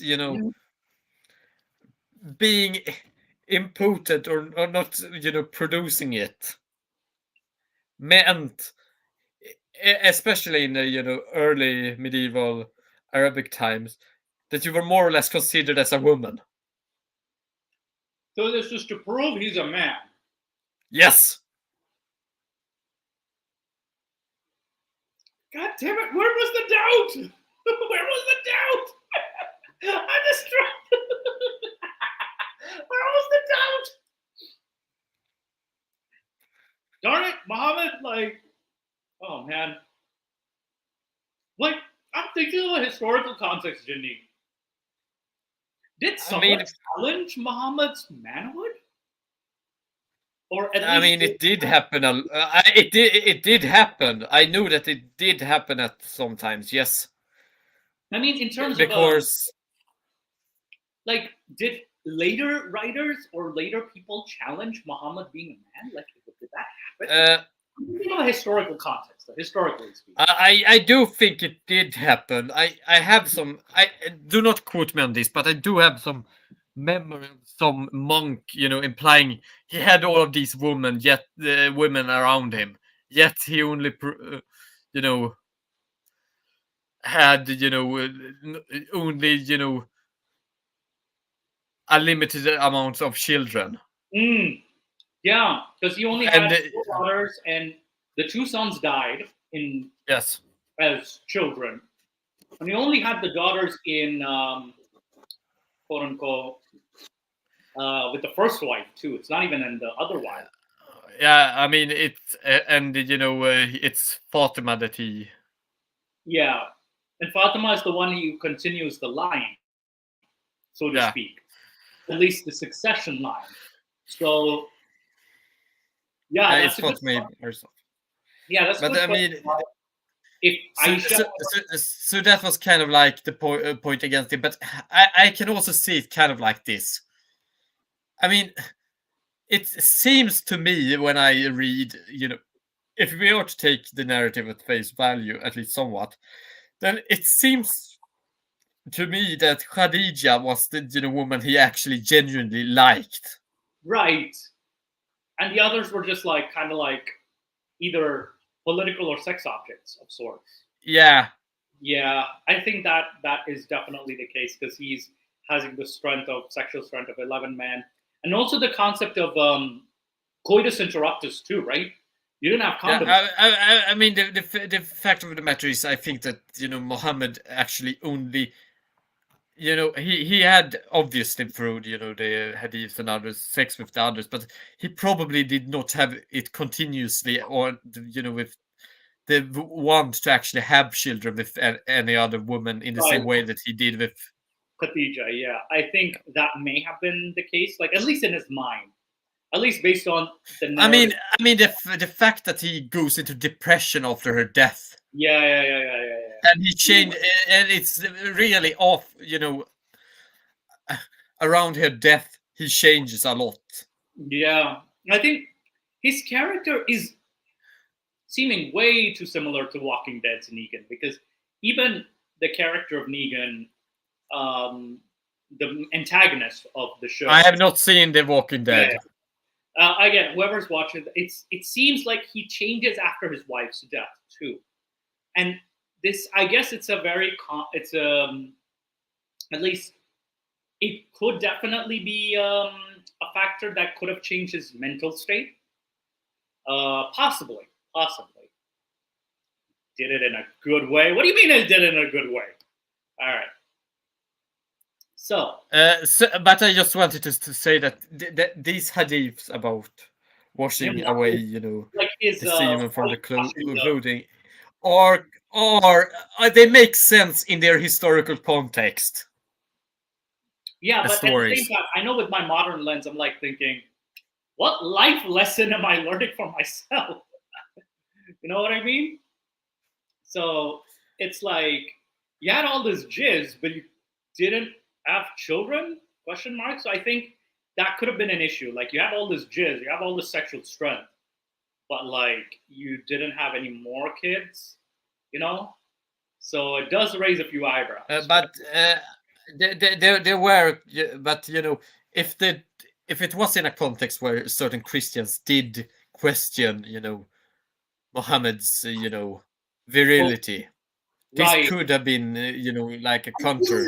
I feel like that may have happened. Like, that may have been a question raised, and that's why hadiths like this emerged. Again, that's at least how I'm trying to rationalize it, that this may have appeared because as a response, maybe to some form of propaganda or something like that, Muhammad was not even like a fertile man or something like that. So, like, that's why he didn't have any sons or something like that. So I can see that, but it's at the same time, it's like, what? You also have to understand that fertility in the minds of the early Arab world was connected a lot to things that we would not connect to fertility in our modern medical world.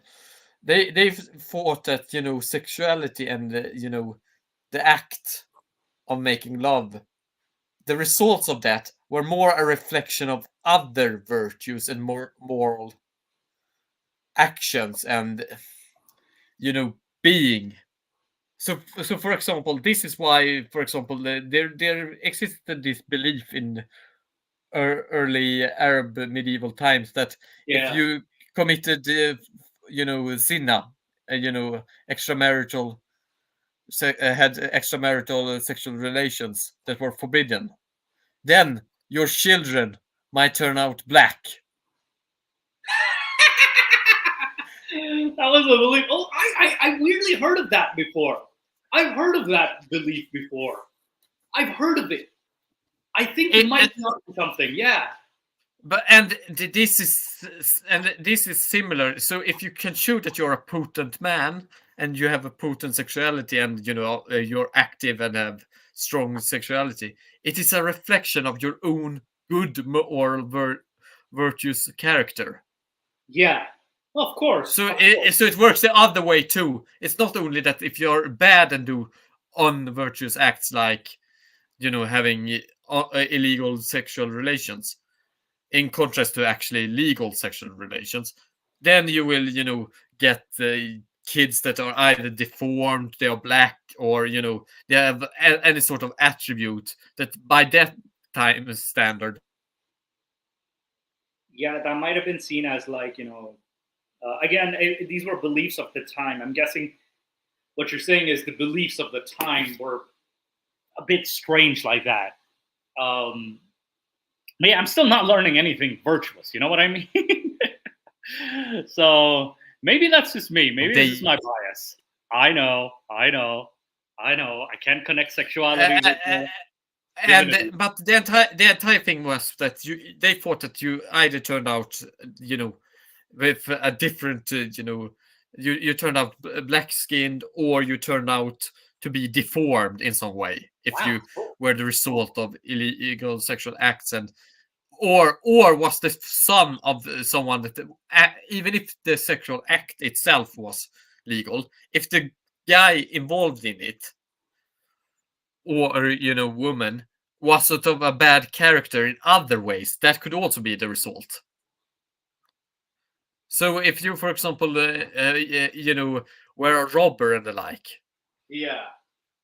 and acted, badly, then you might get punished by becoming impotent, You know what? or by having your seed produce bad deformed what? children.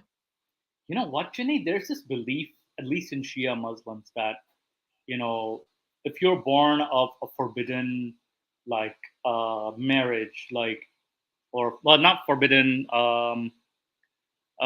sort of, let's just say zina or something like that, or adultery, or if you're a child of an adultery, zina, or premarital sex, or an affair, you turn out to be evil. Like the child turns out to be evil.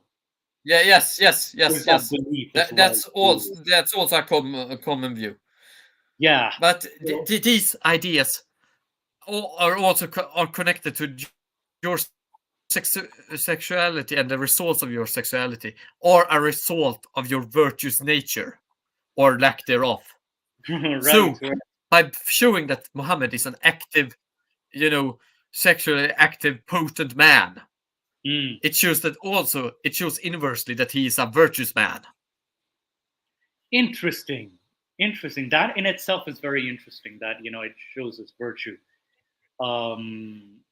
Yeah, because there are so many stories about children being deformed, or men becoming impotent and having their little versions of themselves shrinking when they do evil acts. But keep in mind, though, but when you kind of put a God revelation in this, it's like, why would a God be so restricted or so like weird like this? You know what I mean? Like, why? And it's like that kind of goes to show that it's a what? Like it kind of goes.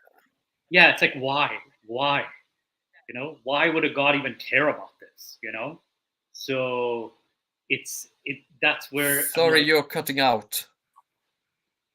Can you hear me now? Hello?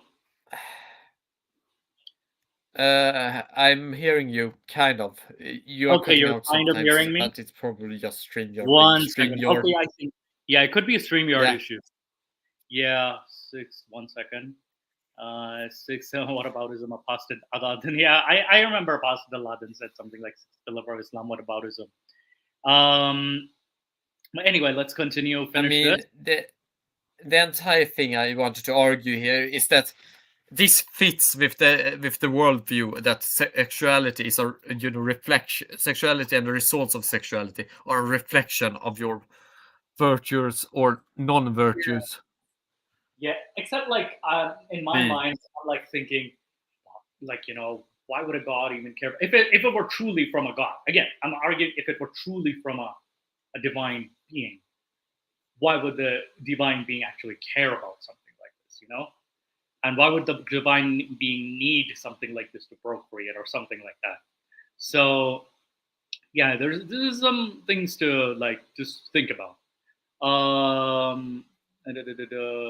Lo, they waver, unable to decide the teachings be timeless or appointed for a certain hour. Yeah, so this is something that I have a problem with. Like, is it timeless or appointed for a certain era? Because this cannot be timeless. And thus they twist and turn like the reeds in the wind, never making up their minds. And this is a tendency, even amongst biblical scholars, there's a tendency that, it's for the time it was okay, like bashing babies' heads against a rock. Or even like for the Quran or the Hadith, for assigning punishments for apostates and stuff. Oh, it was okay for the time. Like, it cannot be timeless. You cannot claim that your message is timeless or for all times if it's for a certain era. That means it's outdated. Lo, they declare their faith as a safeguard for women.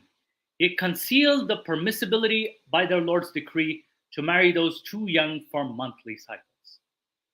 They tout equality, yet fail to acknowledge that women's testimony holds half the weight of a man's, and the Prophet deemed women deficient in intellect. They proclaim their piety by refusing to shake hands with women, yet conceal the matter of those whom their right hands possess. Ask the women of Autos if this is truly advocacy for women. So yeah, Autos is the women who were captors and were married women, and they were still allowed to have sex with these women because even though they were married and their husbands were alive at the time. And also, yeah, there's this idea that women are queens for us, but then there's permissibility for child marriage for girls. There's a woman's testimony as half the weight of a man, and she's deemed deficient in intellect and even deficient in faith too. I forgot to mention there's deficiency in faith because of their menstrual cycles. And there's also the deficiency of, what do you call it, that, they cannot be leaders or, there's shit like this that is such, and then they have to cover up and stuff. So it's like, it's complete control of, one sex amongst the male and female. Just complete control, a complete shutdown, but they're just objects. And there, of course, there's more women in hell too. Twice the number of men, by the way. Among thee, there are those who, ashamed of the severity of thy Lord's decree, seek to mitigate its weight by suggesting a lighter interpretation. Yet this feeble effort to alleviate the burden of thy scripture only exposes the fundamental flaw in thy understanding. Ye preached of no compulsion in religion, yet history's bloodshed bears witness to fate's coercion, masked as conversion. Lo, most are led astray, for they are untaught in the doctrine of abrogation, and thus believe whatsoever they are told without seeking further understanding. And those with tightly shut eyes, embracing such falsehood, they are the most wretched, deserving scorn. They've glimpsed in the darkness within their scriptures, yet willingly embraced. Wherefore do many remain silent, hiding their true beliefs as though in shame? If they truly cared, let them speak honestly and not be as grass, wherein the serpents of deceit do slither and hide. Lo, they flee from the woes that their faith brings upon them, yet strive to spread those very woes to lands prospering without their creed. Yeah, it's like the reference to spreading your faith in non-Muslim lands or secular places. Lo, they cry out as victims, as proclaiming boldly that others must either live under the dominion or cease to exist. Indeed, they are proud of that. Yeah, there's this hypocrisy. Verily, behold the hypocrisy of those who claim righteous while demanding intolerance towards others, yet cry foul when met with the same intolerance they met out. They preach tolerance, demanding respect while showing none, invoking the example of Abraham and the commands to fight laid down by their scriptures as justification. As most I cut out, so I barely heard you, but you began to be audible or be Inaudible? hearable. Oh, yeah, shoot. you were to me. Oh, I don't okay. know if you were to others. To me, you were that, but it could just be StreamYard, being. Yeah, it could be StreamYard. I'm seeing at least StreamYard. I'm seeing my volume, at least. Yeah. But I also wanted to put your or draw your attention to this latest commentary by JD about Andrew Tate. Oh, come on! I don't think that's fair towards Muhammad. Seriously, no. I'm bringing that stick. Whack! Stay down, boy, down. No, we're not making. I'm too tired to use the stick, so Moses is doing it for me right now. Yeah. So, all right. Now, Andrew Tate, like a lot of, I think in one of our last videos, we did state that Andrew Tate did commit crimes of, what do you call it, human trafficking. Now, Yeah. the crime is different. This isn't the same as, let's just say, like it's prostitution. It's legalized prostitution, but I wouldn't say it's the same as slave trade, or it's a different crime. It's still a crime, but it's not the same. You know what I mean? So it's especially not the same when slavery was legalized either. Yeah, and it was just considered a normal fact of life in that age. Yeah. So I know you. I mean, what's it? I heard your because I wasn't present at that one. I heard you when you did that, reference to one of our earlier discussions about Andrew Tate and Muhammad, where we kind of like stated that, Muhammad was a true Chad in comparison to Andrew Tate. Yeah, I remember he was indeed a true Chad. Like at least I would agree that Muhammad is at least fucking brave. You know what I mean? At least Muhammad is brave and can actually withstand punishment. Andrew Tate is fucking coward. Like only shows his strength to women. At least Muhammad fought. You know what I mean? At least led armies. He led armies, and he actually, existed in a, environment where, constant tribal warfare, taking of slaves, and that stuff was common. He didn't do it behind the, under, and he did it openly as well. He, did his actions openly. Andrew Tate, did trafficking, like under the hidden. It was very hidden, and he was trying to escape, like, the legal systems of the country of his origin as well. Like two of them actually, the United Kingdom and United States. And man cannot even go back. At least Muhammad went back to Mecca and took over it again. So yeah, in comparison, like Muhammad is I would say Andrew Tate, sorry man, you're a fucking you're a insert former word of cat here compared to Muhammad. Like I mean it's so I don't think it's very fair towards Muhammad to compare him to Andrew Tate. Oh no, I'm calling. We do have to have certain standards here. Yeah, we're no, but I mean I talked about JD's comment. Can you clip up JD's comment so that everyone can see it? Where he calls Andrew Tate, Andrew Tate. Not fair towards the Muhammad, the true messenger of God. Yeah, well, keep in mind, even if I don't believe in Muhammad, the true, as in the original. Yeah, I mean, treatment of that title. Yeah, even OG Muhammad, like I wouldn't even compare these two because, at least like, Momo had some standards, like at least there is something. Like this guy brings nothing of value, and he's just a bully, and like he's just a pimp. This is also when you see how Muhammad acts. People say that he's psychopathic and make these claims about his actions. I would say that he isn't.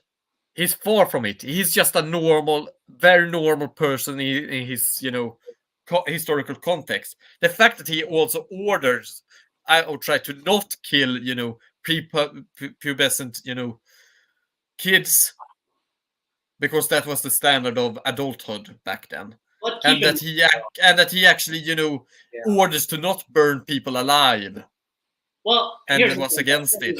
Even that is disturbing in itself, because a lot of people still find that disturbing, because you took all the men away from the women, you executed them, and you also executed non-combatants, and a lot of these boys weren't even combatants, right? So but the fact that you shouldn't kill prepubescent kids, I would still say it's pretty damn psychopathic, very psychopathic. I mean, it was normal for that time. I know it's normal, but it's still pretty, like, even for that time, that's, I would say, like, he's going a bit far. You know what I mean? He's going. Look at the Persian-Roman War occurred. We know that they burned down the entire cities and slaughtered the inhabitants. Like, keep in mind, like, I know people in the past were fucking barbaric. Fuck. Yes. You know? Like, but still, like, when you're proclaiming like a God's message, then it's like, yeah, you're pretty psychopathic. You're I would say he displays more symptoms of like a narcissist rather than I mean, he did. I mean, probably that might be more. Yeah, I mean, that's might be a more accurate description. But if you have to be pretty, self-centered in a way to believe that you are talking with God, because I do not believe. Oh no, you can be. Like, there are elements of narcissism for sure. But I do not think he was a psychopath, or because he did hold himself to standards. He did have standards. I mean, maybe sociopath. Because it's not modern standards, but he did hold himself to standards. Of the time, no, but for modern standards, yes, he's a psychopath. For modern standards, yes, because we can't make him an example for all time. Most psychopathy is actually a medical condition, a psychological condition where you can't actually feel, or you actually have empathy. And have standard and follow certain standards without threat of force imposed upon you. There are a lot of antisocial traits that are associated with them, which Muhammad, if you consider just the different standards of his time, he actually do not show. He actually does follow certain standards. He does except like if it's like non-Muslims, or if it's like certain people's considered deemed unworthy, then it's like, yeah, that standard's thrown out of the window. He didn't burn people alive. He didn't, do the killing of Ali non-adults by that standard. Yes, Ali did, but not Muhammad. Yeah, Muhammad didn't do it. Ali definitely did, though. And Abbas actually said that wasn't Islamic. Abbas actually literally states that's not Islamic. So yes. I think, because at least with Muhammad, it's like, okay, I don't want to give you the punishment of hellfire. You know what I mean? But he did put boiling things in the eyes, and even boiling. It gets disturbing. It's very disturbing. Some of the Bashamish are disturbing, not gonna lie. It's pretty. So we kind of have to see him for as a product of his time. He is definitely a product of the time, for sure. Yes. That was my entire point. He's not some sort of extreme psycho. He's just a result of his environment and his time. Yeah. He's I think that this is an issue I see a lot in the polemics made by both atheists and Christians and Jews against Muslims, and against, in particular, against Muhammad and his character. It is that we, portray him, or many of these critics, I do not, portray him as he would be some sort of extreme, evil dude that was, a psychopathic, had nothing, barely human. He was just evil and did all of these acts without considering that many of these acts that we describe as being these acts of pure evil were actually pretty commonplace for that time period and the situation. Also, there's also another issue that he was definitely a fraud, for sure. He's definitely a fraud. You can kind of demonstrate this man was a fraud. So yeah. And I think the problem also arises when it's a God claim. Then it's, I think, if it were actually truly sent by God. Now, I can see at least atheists can make that argument, but Christians and Jews, no, you cannot make that argument. Look at your own prophets. You know what I mean? Like, yeah, that's fair. I do still probably prefer. I very definitely speak about being, having psychological issues. Some of the prophets in the Old Testament and some of the figures, especially King David, I would argue is more of an example of someone that is psychopathic, yeah, considering no, how much he dude, betrays his dude, closest people. dude, Joshua is worse. Joshua is fucking worse. Like, have you seen like the number of villages and pillaging that this guy does? I mean, Joshua is pretty much just doing it in a worse situation. What I think is much more worse is how King David betrays all of those that are close to him Yeah, constantly. yeah. King David is someone that probably you could make a very good case for being psychopathic, or at least having sociopathic tendencies. I think Much better than Muhammad, I would argue. Here's a term which is kind of defined. Maybe I'm wrong.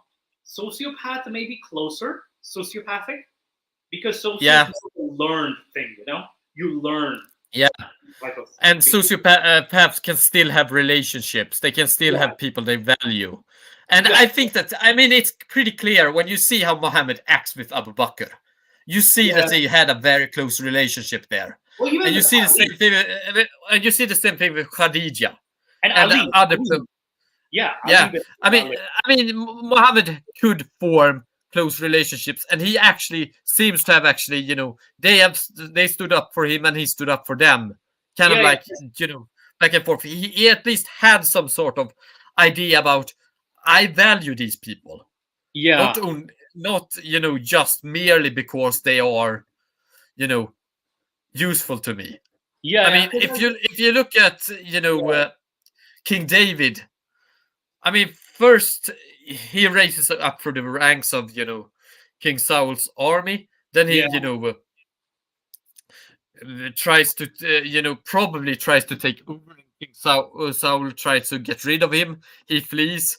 He allies with the enemies of his people over the Philistines. Then he goes and it's also funny how Saul is portrayed as the bad guy, even though it's so funny how he's portrayed as the bad guy, but in reality, David was the one who betrayed him. Like, there are traditions that portray King David as being kind of like the instigator of the entire thing that led to Saul. Yeah, especially like when God orders the turning on me get killed and stuff, and and I mean, and then you have how he also sees one of the women to one of his best warriors, the Hittite. What was his name? Uriah the Hittite, I think. Uriah, right? Uriah.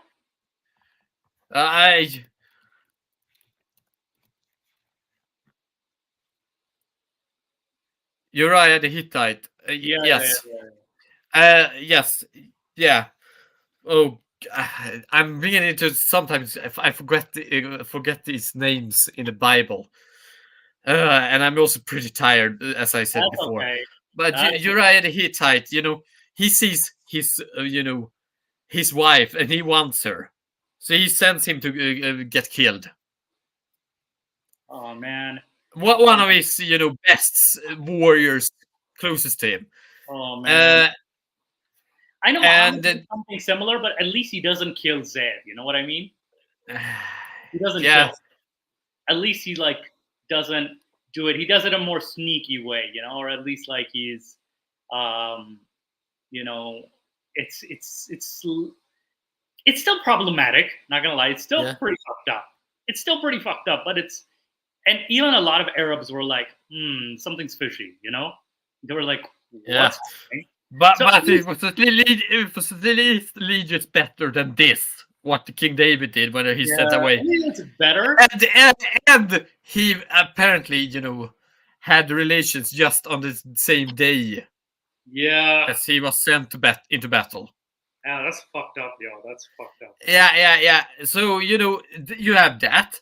And you also have the fact that he makes alliances with people, says that he will, he will do certain things. And then he makes them lower their guards. And then he attacks them. Yeah. Because you don't need to keep promises with the non-believers. Oh, man. Follow the commands of the Lord. Oh, man, yes. That's fucked up. That's fucked up. Anyway, let's finish this up as we're kind of running out of time. Oh, yeah, but I just wanted to point out that the Bible has characters that are arguably a lot worse than even for their time. Yeah, even for their time, it's pretty fucked up. Yeah. Unable to execute apostates and blasphemers, they resort to silencing critics and branding them as obsessive. I've been branded obsessive too because, I could be obsessive. Yeah. Like, can still talk about this religion. I can admit this. I am obsessive with Islam and Arabic history, considering that I dedicated. How many years have it been right now that I've been involved in this in university? I've 12 years. Wow. Okay. Yeah, you're fairly dedicated to this, and yeah, I've also been kind of dedicated to like talking at least like since my 6 years, I would say, and yeah, we're kind of obsessive, dedicated.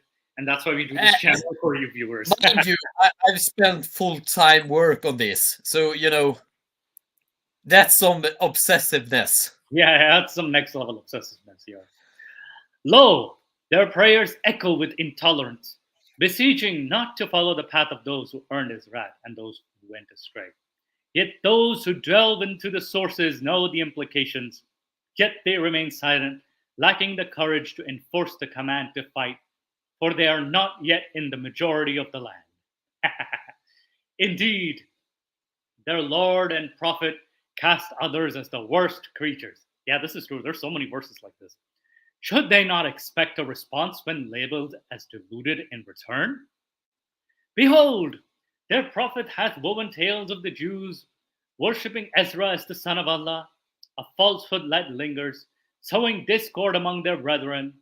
Indeed, if this revelation be true pertaining to a small fraction of errant Jews, does it not raise the query, is it the decree of their Lord to enshroud eternal speech with veils of uncertainty, perplexing the minds of all men for all eternity? Yeah, this is true. Like, I never got the verse of Ezra being a son of God. Like, huh? Since when was that the belief?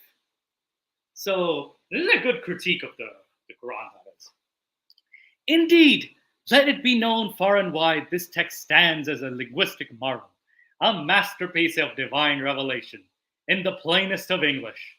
Behold, the clarity of its message, the precision of its words, a testament to the power of intellect and reason.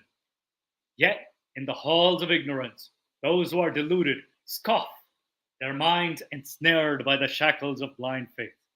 They clamor for a linguistic miracle, yet their criteria remain as nebulous as a misty dawn. That's a nice way to describe it, actually. That's a very nice way to do that. Because I think you and I were just talking about, like, there's no criteria for producing a book like the Quran. So it's like, yeah, no, I'm glad at least this author made reference to that. They declared that only their Lord could pen such a book. Yet they fail to explore every avenue of knowledge, every realm of understanding, or how they boast of their relief, yet care little for what is true. I like this. I like this so far. I like how it's ending so far.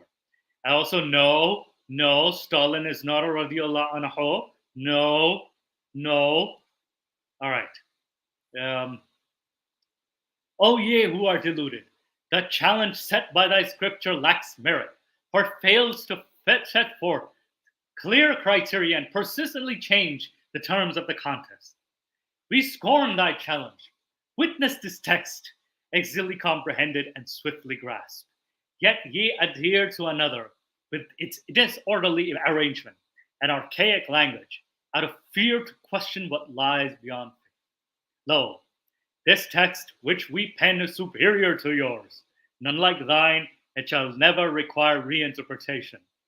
Behold, how swiftly ye grasp the wisdom within this text, while it were it the Quran, ye would yet linger upon the chapter of the cow, lost in its labyrinthine verses.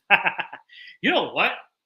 That's a fair point, Like, chapter 2 is so fucking long. It's a labyrinth. It's like a lingering labyrinth. Like, it's just like no one I know has gotten past chapter 2 when they try to read. Like, fairly a few, like us dumbasses, but you know what I mean? But it's just like, holy crap, it's a long ass chapter.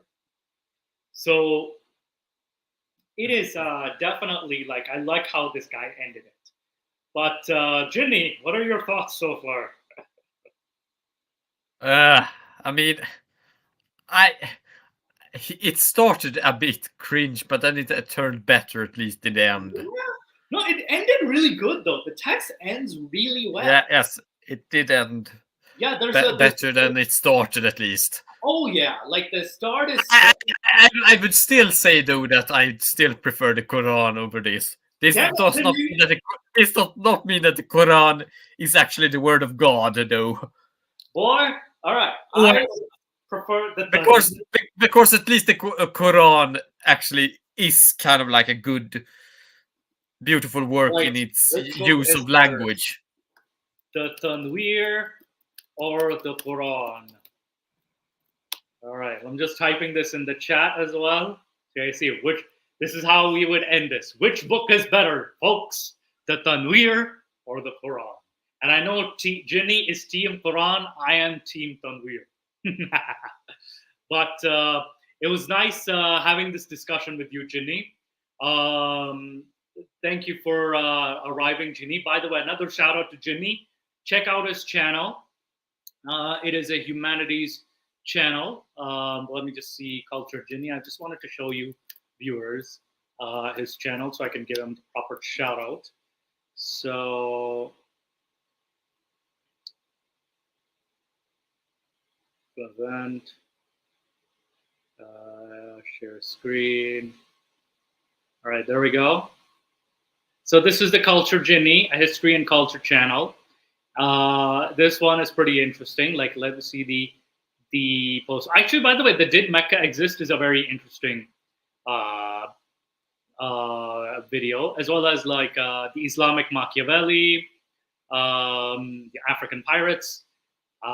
He also talks about this one. I actually really have to check out meta history.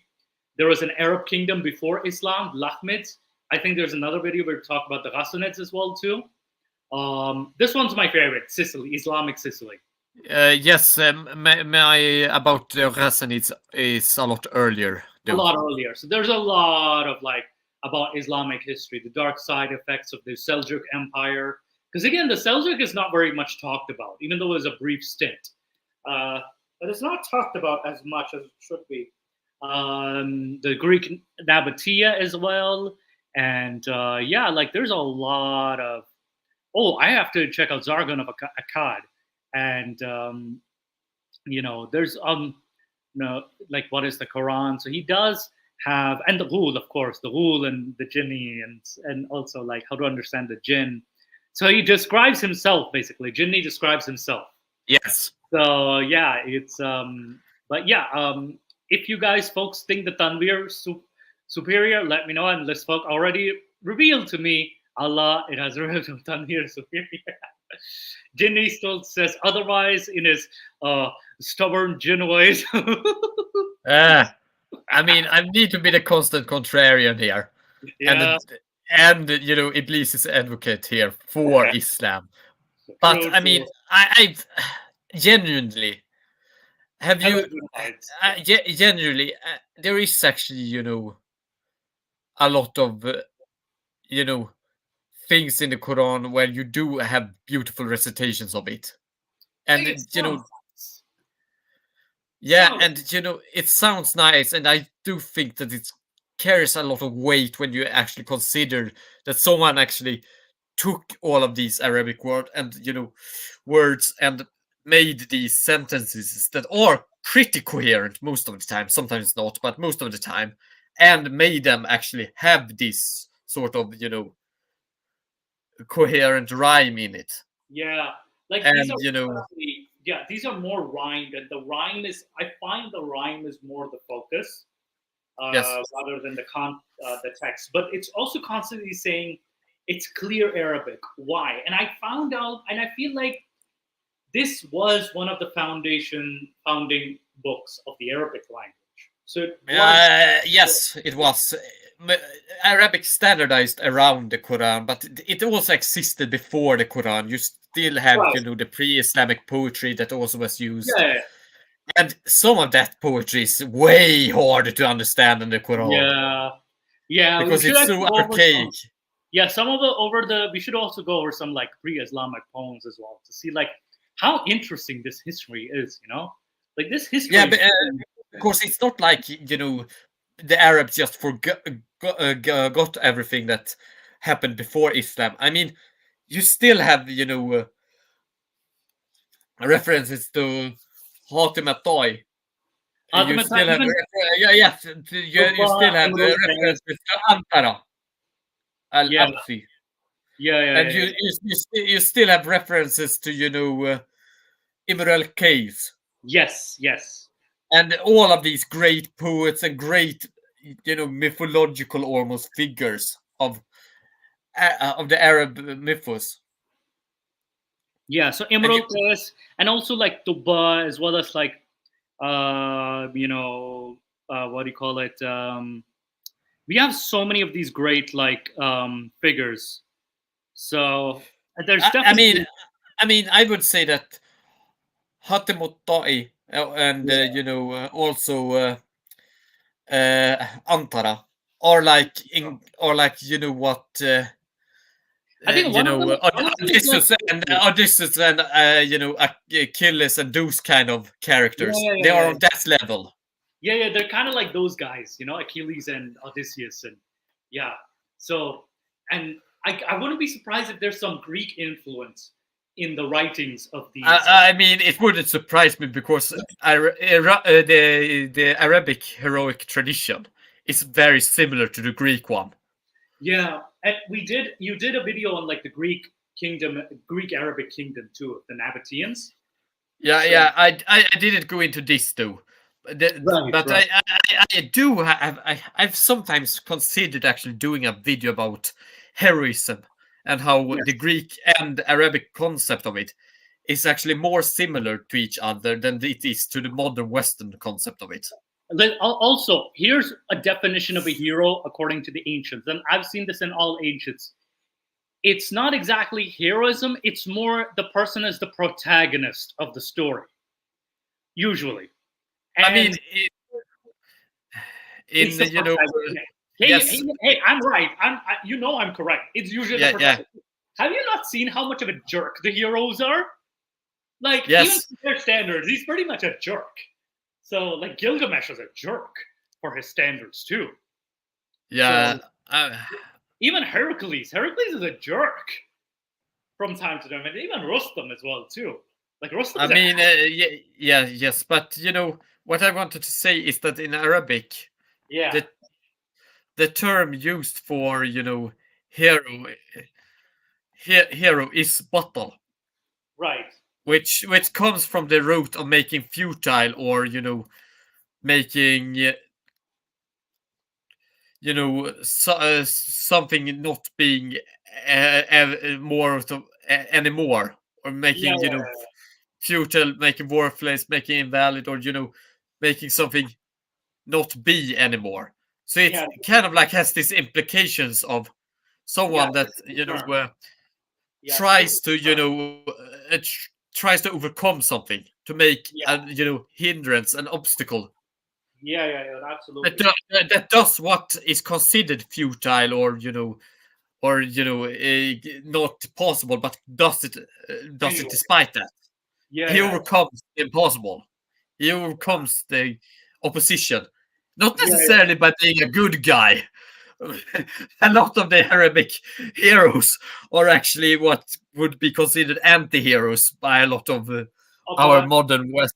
than views. Oh yeah, I would say a lot of by modern standards they'd be more like anti-heroes. Or outright villains even.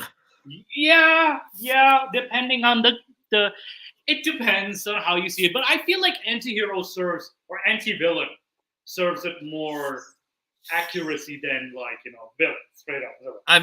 I mean, sure, certain characters like Hotemotai, would still be considered heroic by our standards because his entire thing is how generous he is. Yeah. But but there are others that would not be considered heroic by our standards, but were considered heroic and something to strive towards due to the ideals of absolutely that. Anyway, dear viewers, thank you so much for joining today's episode. Ginny, are you going to be at Discord?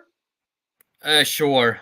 I think I won't be at Discord, but like Ginny, if you want to chat with Ginny, you guys can go ahead. I won't be. I will just be like getting ready because I also have to head somewhere. But thank you, Ginny, so much for helping me out and like coming to this. And you came to this last minute. But dear viewers, take care now. Have a good evening. See ya.